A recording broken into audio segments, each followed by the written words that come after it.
दूरदर्शन के सभी दर्शकों को नमस्कार।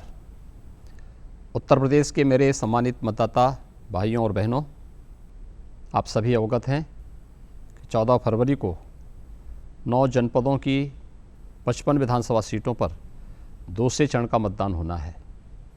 डबल इंजन की भारतीय जनता पार्टी ने पिछले 5 वर्ष में देश और दुनिया में उत्तर प्रदेश की छवि को बदला है और उत्तर प्रदेश को 25 करोड़ लोगों की आकांक्षाओं के अनुरूप सुरक्षित, समृद्ध, समुन्नत तथा आत्मनिर्भर बनाने में सफलता प्राप्त की है। हमारी सरकार के 5 वर्ष के कार्यकाल में लगभग 2 वर्ष कोरोना की विभीषिका में गुजरे। उत्तर प्रदेश देश का सबसे बड़ी घनी और बड़ी आबादी वाला प्रदेश है, इसलिए चिंता सभी को थी कि उत्तर प्रदेश इस महामारी का सामना कैसे करेगा। लेकिन इस बात से सभी अवगत होंगे कि आदरणीय प्रधानमंत्री श्री नरेंद्र मोदी जी की प्रेरणा तथा उनके मार्गदर्शन में भारतीय जनता पार्टी की डबल इंजन की सरकार ने न केवल कोरोना विभीषिका के दौर में लोगों का जीवन बचाने में बल्कि जीविका को भी संरक्षित करने में काफ़ी हद तक सफलता प्राप्त की। निवासी हो या प्रवासी, हमने बिना भेद किए सभी की महामारी के दौर में चिंता की। मुफ्त टेस्ट, मुफ्त में उपचार और भरण पोषण उपलब्ध कराया। परिणाम यह हुआ कि कोरोना संक्रमण की चेन टूटती रही और जीवन एवं जीविका को बचाने की कड़ियाँ निरंतर जुड़ती रहीं। उत्तर प्रदेश के इस कोरोना प्रबंधन की सराहना विश्व स्वास्थ्य संगठन, नीति आयोग से लेकर वैश्विक मीडिया जगत और दुनिया की जानी मानी राजनीतिक हस्तियों ने भी की। आप सभी अवगत हैं कि इस आपदा के काल में हमारे प्रयास और आप सभी के सहयोग से राष्ट्रीय पटल पर एक नया उत्तर प्रदेश उभर कर आया है। कोरोना की रोकथाम के लिए अभूतपूर्व प्रयासों में महत्वपूर्ण यह है कि अब तक हमने देश में सर्वाधिक 27 करोड़ से अधिक टीकाकरण करके देश में एक नया रिकॉर्ड बनाया है। 18 वर्ष से अधिक आयु के लोगों को 100% पहला टीका और 75% लोगों को दूसरा टीका लगाने में कामयाबी हासिल की। मैं इसके लिए प्रदेश की जनता को धन्यवाद दूंगा कि उन्होंने टीके के बारे में फैलाई गई भ्रांतियों को दरकिनार कर अपने और अपने परिवार को टीका लगवाकर न केवल परिवार बल्कि प्रदेश के नागरिकों को बचाने में सरकार का सहयोग किया है। कोरोना कालखंड में हमारी सरकार ने जीवन और जीविका को एक साथ बचाने में सफलता अर्जित की। जब दूसरे राज्यों से उत्तर प्रदेश में लाखों श्रमिक आए तो उनके समक्ष जीविका का बड़ा संकट था। हमने निर्णय लिया कि सभी की स्किल मैपिंग कराकर उनकी योग्यता के अनुसार उन्हें रोजगार उपलब्ध कराया जाए। यह संभव भी हुआ। कारण यह था कि समग्र दौर में हमने न केवल सूक्ष्म एवं लघु मध्यम उद्यम को वित्तीय सहयोग देकर निरंतर चलते रहने की व्यवस्था की, बल्कि नई उद्यम इकाइयों को भी प्रेरित किया ताकि बाहर से आए श्रमिकों और कर्मकारों को नियोजित कर रोजगार उपलब्ध कराया जा सके। इसके साथ ही सभी को मुफ्त में राशन और 1000 रुपये प्रति माह भरण पोषण भत्ता देकर उन्हें संबल देने का कार्य भी किया। इस प्रकार पिछले 5 वर्ष के कार्यकाल में लगभग 2 वर्ष कोरोना जैसी वैश्विक महामारी का सामना करते हुए गुजरे। लेकिन इस सब के बावजूद 25 करोड़ जनता के लिए ईमानदारी और प्रतिबद्धता के साथ कार्य किया गया। 5 वर्ष पहले उत्तर प्रदेश बीमारू राज्य की श्रेणी में आता था। विकास कार्य ठप थे, योजनाओं में बंदरबांट होता था, योजनाओं का लाभ देने में तुष्टीकरण होता था, कानून और व्यवस्था की स्थिति अत्यंत खराब थी, अराजकता हावी थी। लेकिन आज वही राज्य देश के अंदर दूसरी सबसे बड़ी अर्थव्यवस्था का दर्जा हासिल कर चुका है, जबकि 5 वर्ष पहले यह छठी अर्थव्यवस्था थी। यह परिवर्तन उत्तर प्रदेश के तीव्र विकास का परिचायक है। हम यह वोट के लिए आपको नहीं बता रहे हैं, बल्कि इसलिए बता रहे हैं कि यह कर्तव्य पिछली सरकारों ने नहीं निभाया, जिसके कारण प्रदेश के लोगों को रोजगार के लिए दूसरे राज्यों में पलायन करना पड़ा, विकास और गरीबी का दंश झेलना पड़ा और जीवन के लिए आवश्यक बुनियादी सेवाओं से वंचित होना पड़ा।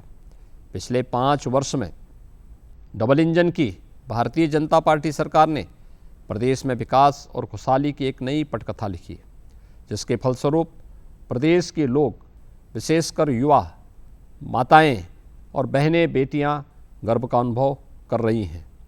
यह सब संभव हो पाया बेहतर कानून व्यवस्था के कारण। हमारी सरकार ने पहले दिन से ही अपराध और अपराधियों को लेकर जीरो टॉलरेंस की नीति पर अमल किया। कानून का राज स्थापित हो, इसके लिए पुलिस और प्रशासन की कार्य संस्कृति में व्यापक परिवर्तन किया। आज़ादी के बाद पहली बार पुलिस कमिश्नरी प्रणाली लागू होना इस बात का प्रमाण है। पुलिस के आधुनिकीकरण के क्रम में लखनऊ में फॉरेंसिक इंस्टीट्यूट की स्थापना की गई। इसके अलावा प्रदेश के सभी मंडलों में साइबर थानों की स्थापना की गई।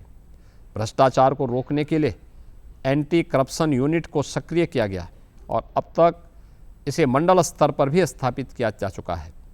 पर्याप्त पुलिसिंग के लिए बड़े पैमाने पर भर्तियां की गईं। महिला पुलिस की संख्या में वृद्धि की गई। उल्लेखनीय है, 1947 से 2017 तक जितनी महिलाओं की भर्ती हुई थी, आज उससे 3 गुना अधिक महिला कार्मिक उत्तर प्रदेश पुलिस बल में हैं। इसी का परिणाम है 5 वर्ष में एक भी दंगा नहीं हुआ। सभी पर्व और त्यौहार शांतिपूर्ण ढंग से मनाए गए। यह वही उत्तर प्रदेश है जहां कई महीनों तक कर्फ्यू रहता था, जिसका प्रभाव न केवल व्यवसाय और उद्यम पर पड़ता था, बल्कि लोगों का जीवन और जीविका भी प्रभावित होती थी। लेकिन आज श्रावण मास में शांतिपूर्ण ढंग से कांवड़ यात्रा संपन्न होती है। बरसाना में रंगोत्सव का आयोजन होता है। अयोध्या में दीपोत्सव पूरी दुनिया में बसे भारतीयों के मन में गौरव की अनुभूति कराता है। काशी में देव दीपावली मनाई जाती है, तो प्रयागराज में भव्य एवं दिव्य कुंभ के प्रबंधन को देखकर देश और दुनिया के लोगों ने सराहना की। पिछले 5 वर्षों में उत्तर प्रदेश को बेरोजगारी और पलायन के दंश से अस्थायी रूप से मुक्त कराने के लिए हमने प्रत्येक गांव और प्रत्येक जनपद को स्वावलंबी बनाने का निर्णय लिया। इसी क्रम में स्वदेशी से स्वावलंबन और आदरणीय प्रधानमंत्री जी के वोकल फॉर लोकल मंत्र को चरितार्थ करते हुए एक जनपद एक उत्पाद योजना के द्वारा पारंपरिक शिल्प और उद्यम को पुनर्जीवन दिया। इसके साथ ही अर्थव्यवस्था का पावर इंजन कहे जाने वाले एमएसएमई की लाखों इकाइयों को वित्तीय सहयोग उपलब्ध कराकर अर्थव्यवस्था और रोजगार के सृजन को एक नई गति प्रदान की। पिछली सरकारों की दूरदृष्टता के कारण हमारे परंपरागत उद्योग दम तोड़ रहे थे। उन्हें पुनर्जीवित करने के लिए हमने एक जनपद एक उत्पाद की शुरुआत की, जिसकी अब पूरे देश में सराहना हो रही है और प्रदेश के सभी जनपदों के उत्पाद को वैश्विक पहचान दिलाने में कामयाबी हुई। चाहे रामपुर का पैच वर्क हो, बरेली की जरी जरदोजी, सहारनपुर का वुड कार्विंग उद्योग हो या मुरादाबाद के पीतल, हमने वन डिस्ट्रिक्ट वन प्रोडक्ट के माध्यम से इन उद्योगों को पुनर्जीवन करने का काम किया। बैंकों से सहायता और ट्रेनिंग से लेकर सब्सिडी पर टूल किट आदि को निःशुल्क वितरण भी किया गया। संबल के बटन कारोबारियों के लिए मशीनें मंगाई गईं। अब फिनिशिंग के लिए उन्हें यहाँ से बटन दूसरे देशों को नहीं भेजना पड़ेगा, बल्कि संबल से सीधे बटन एक्सपोर्ट किए जा सकेंगे। बरेली और बदायूं की जरी जरदोजी नए स्वरूप में शिल्पकारों और हस्तशिल्पियों को स्वावलंबी बना रही है। इसी प्रकार सहारनपुर के वुड सीजनिंग प्लांट और मुरादाबाद के पीतल उद्योग को नई तकनीक से जोड़ने के लिए हाईटेक मशीनें सरकार स्थापित करवा रही हैं। इसके बनने से यहाँ बड़े पैमाने पर रोजगार मिलेगा। ओडीओपी से 25 लाख से अधिक युवाओं को रोजगार मिला है। जनसांख्यिकी लाभांश की दृष्टि से उत्तर प्रदेश सर्वाधिक संभावनाओं वाला राज्य है। हमने बीते 5 वर्ष में इन संभावनाओं को पंख देने की कोशिश की। हम युवाओं के लिए अत्याधुनिक इंफ्रास्ट्रक्चर एवं वर्ल्ड क्लास सुविधाओं के साथ विश्वविद्यालयों का निर्माण भी कर रहे हैं। अलीगढ़ में राजा महेंद्र प्रताप सिंह विश्वविद्यालय, आजमगढ़ में महाराज सुहेल देव विश्वविद्यालय, सहारनपुर में माँ शाकंभरी देवी विश्वविद्यालय, लखनऊ में UP institute of police and forensic science, Ayodhya में आयुर्वेद के लिए आयुष शैक्षणिक संस्थान, अटल बिहारी वाजपेयी चिकित्सा विश्वविद्यालय लखनऊ, महायोगी गुरु गोरखनाथ आयुष विश्वविद्यालय गोरखपुर और प्रयागराज में doctor Rajendra Prasad national law विश्वविद्यालय मेरठ में मेजर ध्यानचंद विश्वविद्यालय बन रहा है। उत्तर प्रदेश का हमारा नौजवान प्रतिभा और ऊर्जा से भरपूर है। इसी प्रतिभा संपन्न युवा पूंजी का उपयोग प्रदेश और देश को समृद्ध और आत्मनिर्भर बनाने की में किस प्रकार हो, इस विजन और रणनीति के साथ हमारी सरकार आगे बढ़ी है।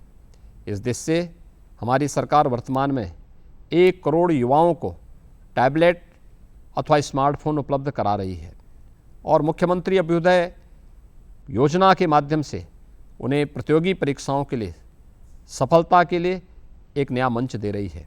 ईज ऑफ डूइंग बिजनेस की राष्ट्रीय रैंकिंग में उत्तर प्रदेश को 14वें पायदान से ऊपर उठाकर आज दूसरे पायदान पर लाना सरल कार्य नहीं था, लेकिन प्रधानमंत्री जी के सफल मार्गदर्शन में डबल इंजन की भारतीय जनता पार्टी सरकार ने यह भी करके दिखाया। इसका परिणाम हुआ कि उत्तर प्रदेश में व्यवसाय और निवेश का श्रेष्ठ गंतव्य बनने में सफल हुआ। इसी का परिणाम रहा, एक तरफ उत्तर प्रदेश ने तीव्र विकास हासिल किया, दूसरी तरफ युवाओं के लिए बड़े पैमाने पर रोजगार का सृजन भी हुआ। हमने पिछले 5 वर्ष में 5 लाख सरकारी नौकरियां दी।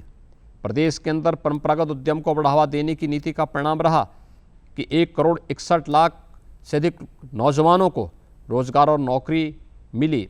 60 लाख से अधिक लोगों को स्वतः रोजगार से जोड़ा। हमारे अन्नदाता किसानों ने डबल इंजन की भाजपा सरकार के साथ मिलकर सरकार की सभी योजनाओं का लाभ प्राप्त किया है। मैं कह सकता हूं, उत्तर प्रदेश का अन्नदाता किसान सभी योजनाओं से जुड़कर समृद्धि की ओर अग्रसर हुआ है। हमारी पहली कैबिनेट में किसानों के जीवन में खुशहाली लाने के लिए ऋण माफ़ी के संकल्प को पूरा किया गया। 36,000 करोड़ रुपए की ऋण माफ़ी की लाभ प्रदेश के 86 लाख किसानों को मिला। प्रदेश में पहली बार 1,59,000 करोड़ रुपए से अधिक का गन्ना मूल्य का भुगतान भी किसानों को किया गया। पिछली 2 सरकारों के समय हुए भुगतान के मुकाबले यह धनराशि लगभग दुगनी है। कोरोना भी चीनी मिलों की रफ्तार नहीं रोक पाया। भाजपा की डबल इंजन की सरकार ने रिकॉर्ड प्रोक्योरमेंट किया। पिछली सरकारों में आढ़तियों के माध्यम से किसानों से धान और गेहूं की खरीद की जाती थी, जिसका लाभ किसान भाइयों को नहीं मिलता था। हमने बिचौलिए वर्गों को पूरी तरह खारिज कर दिया। पिछली सरकार के मुकाबले 2.5 से 3 गुना अधिक खाद्यान्न MSP पर खरीदा। यह पैसा सीधे किसानों के खाते में भेजा गया। डबल इंजन की भाजपा सरकार ने दशकों से लंबित सिंचाई परियोजनाओं को पूरा कर सिंचन क्षमता में अभूतपूर्व वृद्धि की।